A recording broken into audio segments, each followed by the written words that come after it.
¿Alguna duda de los ejercicios de ayer que les dejé de tarea?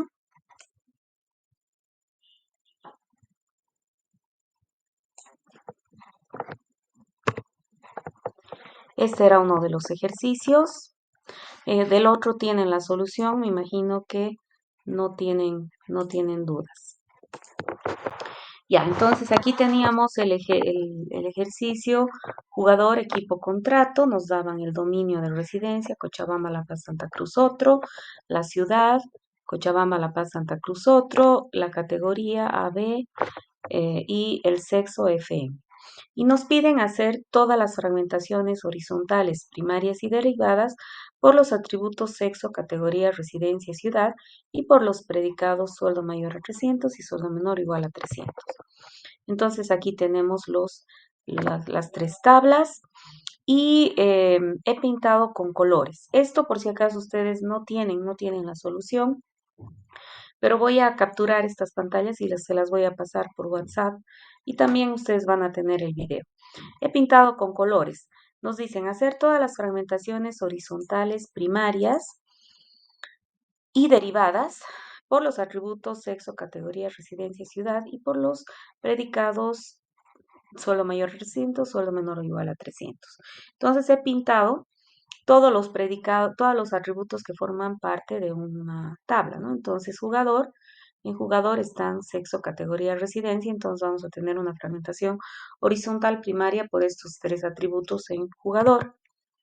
Y tendríamos en total 16 fragmentos si consideramos todas las posibles combinaciones de sexo, categoría, residencia, ¿no? Sexo 2 por 2 categoría por 4 residencia, que serían 2 por 2, 4 por 4, 16 fragmentos para jugador. Sexo F, categoría A, residencia C. Sexo F, categoría A, residencia L, y así sucesivamente todas las combinaciones. De igual manera, la tabla equipo se va a fragmentar por ciudad, según fragmentación horizontal primaria. Entonces tendríamos ciudad igual C, ciudad, o sea, vamos a tener 4 fragmentos porque son 4 posibles ciudades. Y tenemos la tabla contrato, que fíjense que acá la diferencia con los anteriores es que nos dan directamente los predicados. En estos nos dan los atributos y nosotros hacemos los predicados y acá nos dan directamente los predicados. Entonces tendríamos sueldo mayor a 300D y sueldo menor o igual a 300D. Estas serían las fragmentaciones horizontales primarias. Ahora, para hacer las fragmentaciones horizontales derivadas, tendríamos que ver cómo se relacionan estas tablas. Ver si tenemos relaciones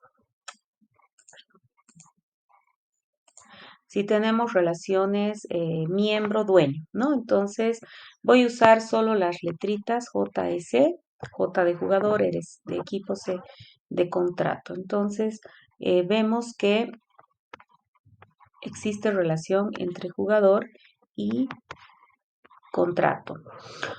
Un jugador puede tener varios contratos, pero un contrato solamente puede pertenecer a un jugador. De hecho, si ustedes se fijan, en contrato tenemos CI como clave ajena. Por eso es que la relación es 1N. Lo propio, la relación es 1N entre equipo y contrato. Un equipo puede tener varios contratos, pero un contrato solo pertenecer a un equipo. Y de hecho acá tenemos como clave ajena el código del equipo. Entonces, contratos, jugadores, relación dueño y M, relación miembro de jugador, pero también es relación miembro de equipo. Vemos que las fragmentaciones primarias, jugador se ha fragmentado en 16, equipo se ha fragmentado en 4 y contrato se ha fragmentado en 2. Esas son las fragmentaciones horizontales primarias. Entonces tendríamos que ver si hay fragmentaciones derivadas. Entonces, fragmentaciones derivadas sí van a haber porque tenemos relaciones miembro. Entonces, Cada una de estas, acuérdense que es como que tuviéramos C1, C2 directamente, dos tablas, entonces se van a derivar fragmentaciones de jugador a contrato y de equipo a contrato. Eh, no importa en qué orden haga, podría ser primero las de equipo y luego las de contrato. Vamos a ver entonces a continuación las fragmentaciones derivadas. Fíjense que esta se va a fragmentar en 8, o sea, derivando eh, de equipo a contrato, cada una de estas se va a fragmentar en 4, entonces vamos a tener 8 fragmentos y estos 8 también se van a volver a fragmentar según los 16 que teníamos de jugador, en 16 por 8. 6 por 8, 48, 6 por 1, 6, 108 fragmentos, si no me equivoco, ¿no? 16 por 8, 8 por 6, 40. No, me he equivocado. Ya no importa, 8 por 8 por 1, 8, 9, 10, 11, 12, 128 sería, ¿no? Entonces, veamos. Tendríamos la fragmentación de C1 derivada de jugador, ¿no? Entonces recordemos que, a ver, ¿dónde hago esto? Un segundo.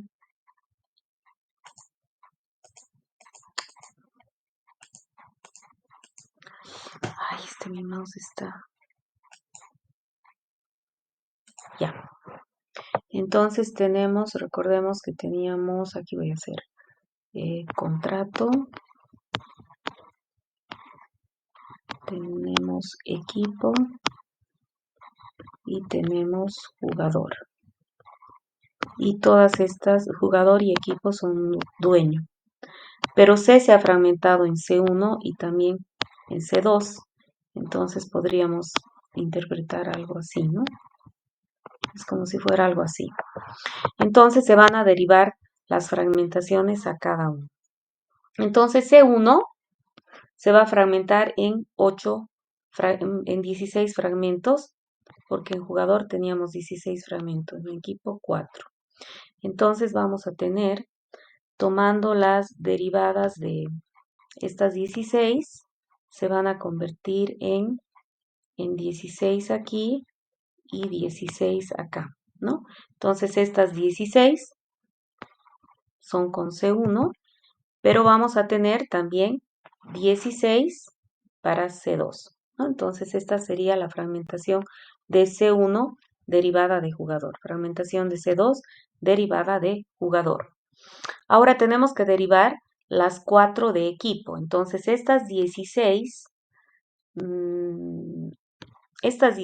que tenemos acá se van a convertir a partir de esta fragmentación de equipo, se van a convertir en 4 por 6, 24, 4 por 1, 4 más 2, 6. Estoy medio lenta, 64. Y aquí también vamos a tener 64, ¿no? Entonces, la fragmentación de C1 derivada de jugador y equipo van a ser las 64. Bueno, aquí casualmente, sí, 11, 12. Sí, 64. No debería haber pintado de ese color, ya no importa. 64 fragmentos para C11, para C1, perdón, y otros 64 para C2. ¿Ya? También vamos a tener en total 64 fragmentos, ¿no? Para cada uno, lo que va a ser los 128 de los que habíamos hablado. Y bueno, noten que en realidad podríamos reemplazar cada uno de estos valores. O sea, si tomamos esto, podemos reemplazar C11 por esto y luego C1 por su valor, J1 por su valor, E2 por su valor y tendríamos lo que tenemos aquí abajo, ¿no? Todo esto. ¿Ya? Entonces esto se los voy a pasar por el grupo de WhatsApp.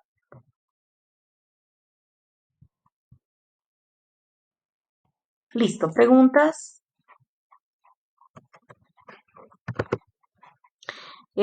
Ayer me habían preguntado, también hoy día se ha repetido, si es que en la fragmentación horizontal derivada no se contempla el caso NN porque nunca lo vamos a tener, porque al pasar a tablas el caso NN se va a convertir en una tabla nota donde tenemos 1N, 1N, ¿ya? Entonces nunca vamos a tener este caso, ¿ya? Listo, continuemos. Podemos ver que la fragmentación horizontal derivada es correcta. Esta también era una de las tareas que tenían. Porque, a ver, aquí está. Vamos a ver acá. La propiedad de completitud.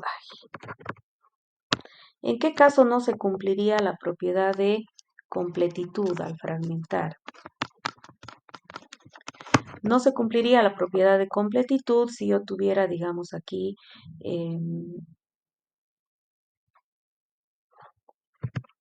aquí se va a ver mejor. Si yo tuviera, digamos, aquí 5 M1 80. Esta fila no pertenece ni a NF ni a NM.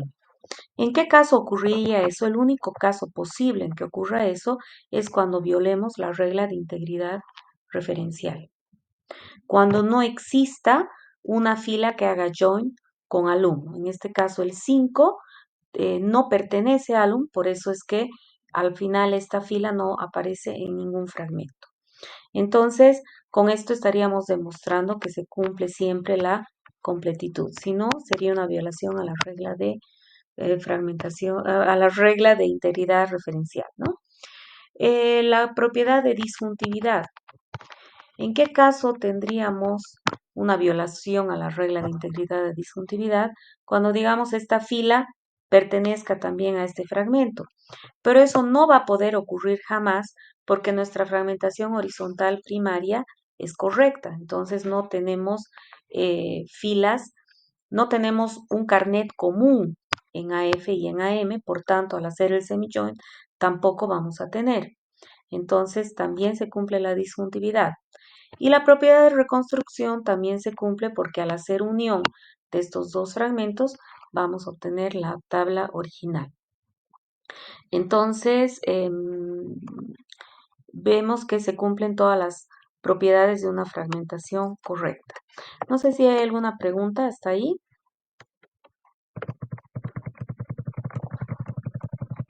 Ya, tenían este otro ejercicio que espero que lo hayan hecho. Carlo, ayer tenías una pregunta. ¿Estás ahí, Carlo?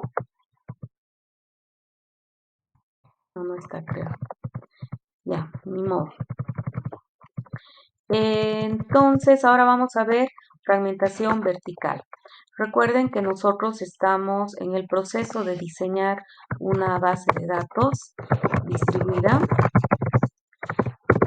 Lo que hacíamos era lo mismo que una centralizada, captura de requerimientos, modelo semántico. Pasábamos a tablas y obteníamos el modelo lógico. A partir de aquí ya hacemos el diseño de fragmentación. Y en el diseño de fragmentación decidimos si vamos a hacer fragmentación horizontal, puede ser primaria o derivada. Y ahora vamos a hacer fragmentación vertical. La fragmentación vertical, veamos directo con un ejemplo, sería algo así, ¿no? Aquí estamos fragmentando alumno en A1 y A2. Estas columnas amarillas vienen a un fragmento, las columnas verdes vienen a otro fragmento. El problema de fragmentar así es que no podríamos reconstruir la tabla original. No existe operación alguna que nos permita reconstruir la tabla original. De hecho, acá tendríamos filas repetidas. Esta fragmentación sería incorrecta. La única forma de reconstruir sería así. Esta fragmentación sí es correcta. que la clave principal esté en ambos fragmentos para poder reconstruir a partir de la operación join. Entonces, si hago un join de A1 con A2, voy a poder obtener la tabla original.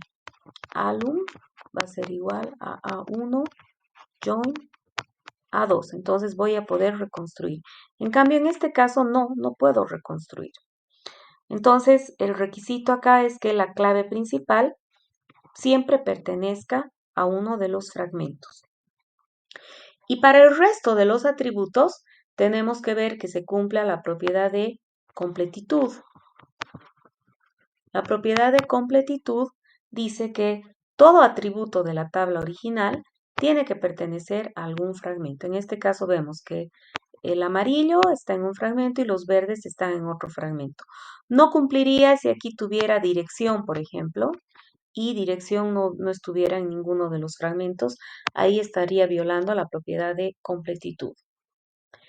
¿Ya? Pero no es el caso.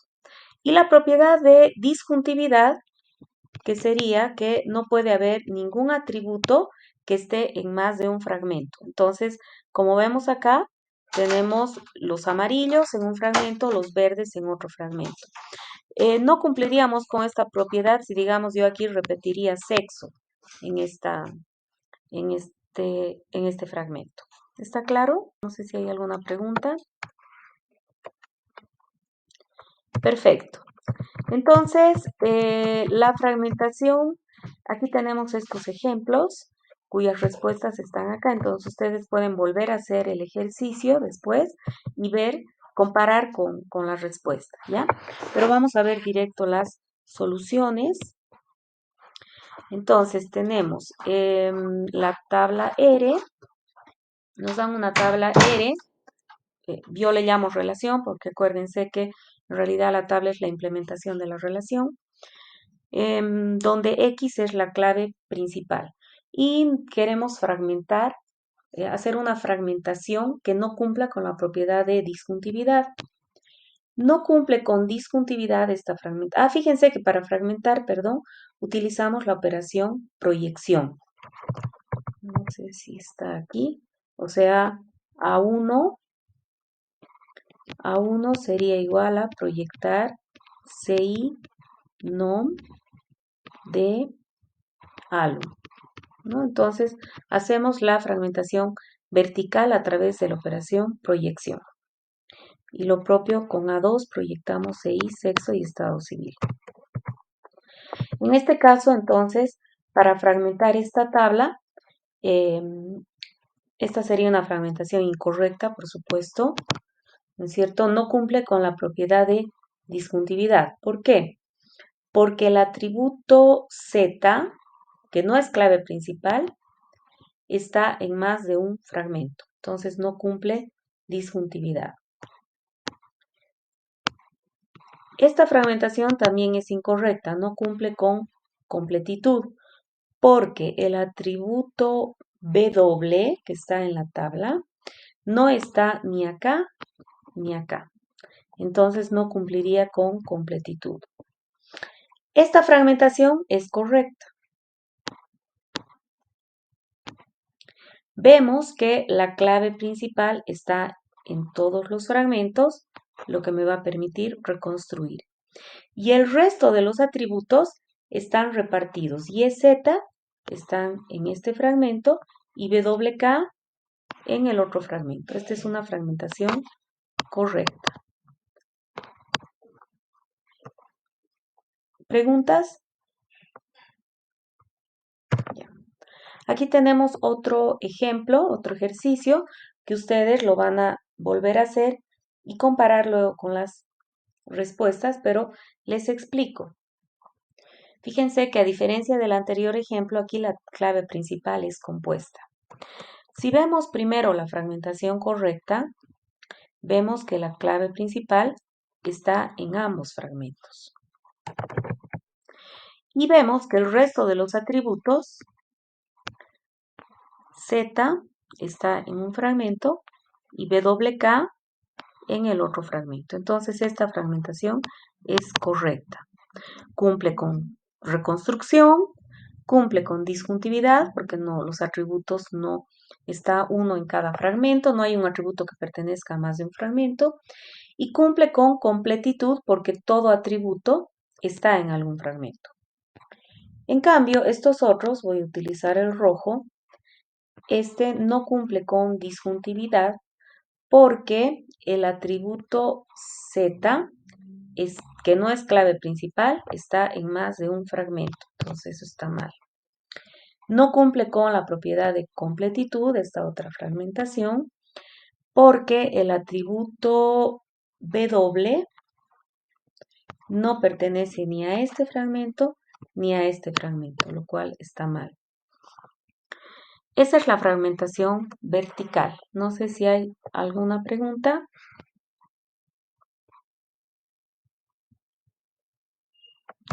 Ya. Aquí tienen un ejercicio que lo van a hacer después.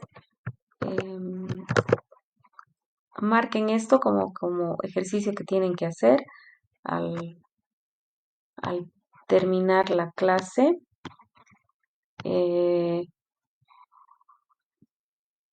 Sí, lo van a hacer ustedes. Ya. Aquí tienen otro ejercicio que también lo van a hacer. Y ahí este tiene respuestas. Y veamos si hay algoritmos de fragmentación vertical. En realidad, los algoritmos de fragmentación vertical se basan en un análisis de la afinidad que hay entre atributos. Entonces,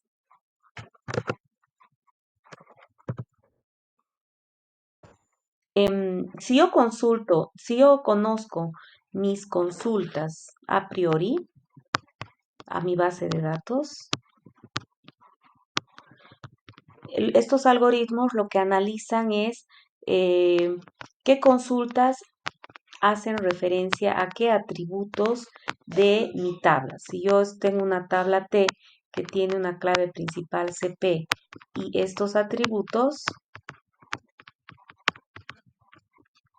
pero yo no tengo idea si esto vale la pena fragmentar, no es intuitivo, entonces yo a partir de un análisis de las consultas que ya tengo a priori, podría tener como procedimientos almacenados, qué sé yo puedo hacer un análisis de qué consultas hacen referencia a qué atributos. A partir de esto, siguiendo las fórmulas que ahorita les voy a mostrar, puedo ver qué afinidad hay entre los atributos. Entonces, solamente considero los atributos no clave, porque la clave principal, por supuesto, está en todos los fragmentos. ¿No es cierto? Entonces, si yo encuentro, al hacer esta mi matriz de afinidad, que aquí tengo valores muy altos, digamos, no ven, voy a poner así porque no me entran más grandes. Y aquí tengo 0, 1, 1, 0, qué sé yo. Esta es una matriz simétrica, por si acaso. Entonces yo encuentro que esto debería ir en un fragmento y esto debería ir en otro fragmento por la afinidad. Y evalúo si me conviene hacer esa fragmentación. ¿Ya? Esa es la idea de estos algoritmos de fragmentación vertical. Entonces, solo me interesa que ustedes tengan una idea de la existencia de estos algoritmos, pero que en realidad no son usados mucho, son más teoría, ¿ya? Entonces aquí tengo, si yo tengo las consultas, tengo los sitios, aunque yo no se los he mencionado en el ejemplo porque quería que tengan la idea global, y tengo esta tabla que quiero fragmentar, entonces yo voy a hacer un análisis de los atributos que no son la clave principal. Y voy a construir una matriz de uso, luego voy a construir una matriz de afinidad y luego voy a aplicar clustering, que es lo que les he mostrado, para tratar de detectar afinidades. Entonces, aquí más o menos el algoritmo es esto, aquí están las fórmulas por si ustedes quisieran profundizar, pero esto no va a entrar al examen, no necesitan aprender esto, ¿ya? Solo es para que tengan una idea y para los que quieran ver con más detalle pueden hacerlo. Aquí tenemos las consultas, aquí los atributos, entonces nosotros, esta es una matriz binaria en realidad, donde ponemos 0, 1, esto quiere decir que la consulta 1 usa este atributo, que la consulta 2 usa este atributo y el resto no, digamos, ¿no? Por decir algo, por dar un ejemplo a la rápida. Aquí usamos las frecuencias de activación, cuántas veces se activa esta consulta en cada uno de estos sitios. Y también vamos a tener valores, entonces en este sitio, ay, no se nota porque estoy con amarillo, en este sitio se ha activado tantas veces, tantas veces, tantas veces, y entonces aquí se obtiene la sumatoria de las frecuencias de activación en todos los sitios. Utilizando esto, se va a construir esta matriz de afinidad que justamente usa esta frecuencia de activación, este verde, con la matriz de uso, ¿no? Aquí están las formas. Y entonces, con esta matriz de afinidad, se va a hacer un clustering, que es ordenar en realidad los atributos de acuerdo a su contribución, ¿no? Entonces se ve la afinidad global y a través de esta fórmula se ordenan las filas de acuerdo a las columnas. El algoritmo es medio larguito y entonces se obtiene algo como esto. Podría ser que me salgan valores que no se vea una fragmentación clara. Entonces querría decir que no hay afinidad entre los atributos, que son igualmente afines y que no se recomendaría fragmentar. Pero si hubiera algo así, entonces sí, me mostraría que hay afinidad entre los atributos A1 y A2. Aquí también es A1, A2 porque es una matriz simétrica. Y que por tanto podría considerar si vale la pena fragmentar estos atributos y ver si esto tiene que ver también con la localización, ¿no? Con la red. Este algoritmo, pero si se fijan, solamente me sirve para fragmentar en dos fragmentos. Claro que puedo volver a analizar otra vez cada uno de estos y volver a aplicar, ¿no? Pero cada vez en dos, no en tres, por ejemplo, ¿no? Entonces hay ese tipo de algoritmos que nos permitirían detectar afinidad. Si no, tenemos que trabajar intuitivamente como lo haríamos en este ejercicio que ustedes van a resolver ahorita. No sé si tienen alguna duda. Ya. Entonces, el diseño de localización. Recuerden que en el diseño de fragmentación nosotros hacemos, en realidad aquí es el diseño de distribución, ¿no? Entonces, en el diseño de distribución nosotros hacemos el diseño de fragmentación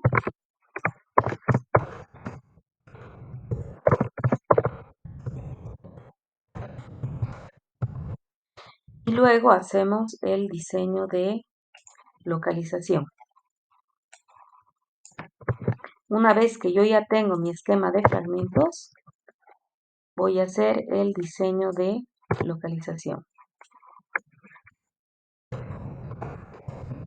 Y en el diseño de localización mi objetivo es minimizar el costo de comunicación.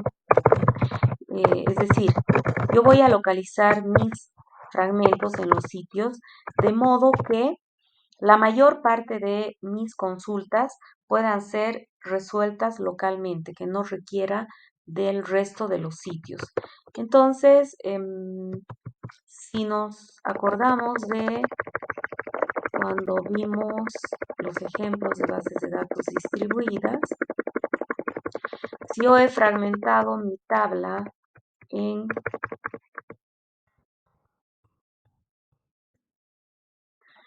Si yo tengo mi tabla alumno, materia, nota y he fragmentado en AM, A I, A, C, este es mi esquema de fragmentación. El momento de localizar, por supuesto, yo no voy a poner a los alumnos de medicina en el IPU, ¿no es cierto? Yo voy a poner a los alumnos de medicina en medicina porque sé que en ese sitio se va a trabajar la mayor parte del tiempo con esos alumnos. Eventualmente podría ser que en medicina se requieran datos de alumnos del IPU, entonces, bueno, voy a poder acceder a ellos, pero la mayor parte de las veces voy a trabajar desde medicina con alumnos de medicina, con las notas de los alumnos de medicina. Entonces, a la hora de localizar, yo voy a buscar eso, ¿no es cierto? Que el costo de comunicación sea mínimo. Entonces tengo que encontrar la distribución óptima de estos fragmentos en los diferentes sitios. Y encontrar eso es un problema NP completo, por eso es que se recurre a métodos heurísticos, ¿ya? Entonces, el diseño de localización, yo tengo el conjunto de fragmentos, tengo los sitios y podría tener las consultas. Entonces yo tengo que analizar en qué sitios me conviene colocar mis fragmentos para que estas consultas sean ejecutadas localmente la mayor parte del tiempo, ¿ya? Por supuesto, también tengo que considerar el costo de almacenamiento porque si es que mis resultados intermedios son muy grandes y los tengo que pasar de un sitio a otro, entonces también eso va a aumentar el costo de comunicación, ¿no es cierto? Eh, entonces, esa es el diseño de localización, ¿ya? La siguiente clase vamos a ver optimización de consultas distribuidas. Entonces les voy a pedir que para mañana vamos a empezar la clase directamente, sin ejercicio, sin lectura previa. Les voy a pedir que ustedes lean para mañana esta parte, ¿ya? Deberían en realidad haberla leído hoy día al principio, pero que mañana repasen y traten de entender cada uno de los ejercicios, hacerlos, qué sé yo, para que mañana la clase sea más fluida, ¿ya? El resto del tiempo quiero que se pongan a hacer, para consolidar lo que acabamos de ver, que se pongan a hacer los ejercicios que les he dicho. Quiero que hagan estos ejercicios que ya los hemos resuelto. A ver, les voy a decir en qué página está mejor. A ver, vamos a ver en la presentación que tienen ustedes, porque las páginas no son las mismas. Entonces, se van a anotar. Queremos hacer el ejercicio de la página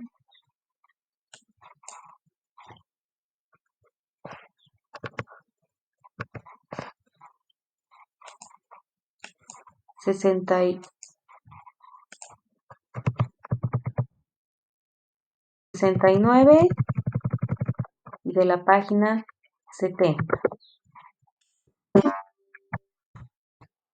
¿No hay preguntas, chicos? Los ejercicios de las páginas 69 y 70.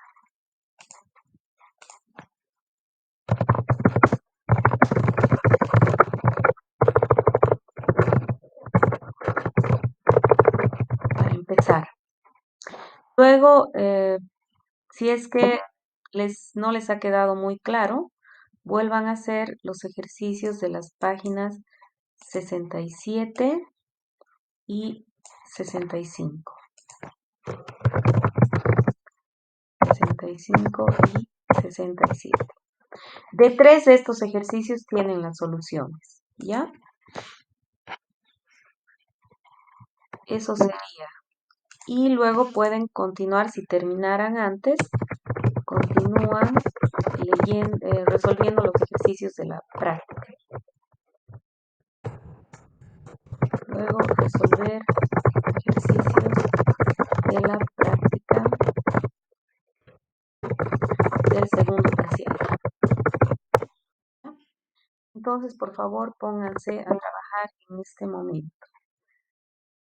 Voy a dejar de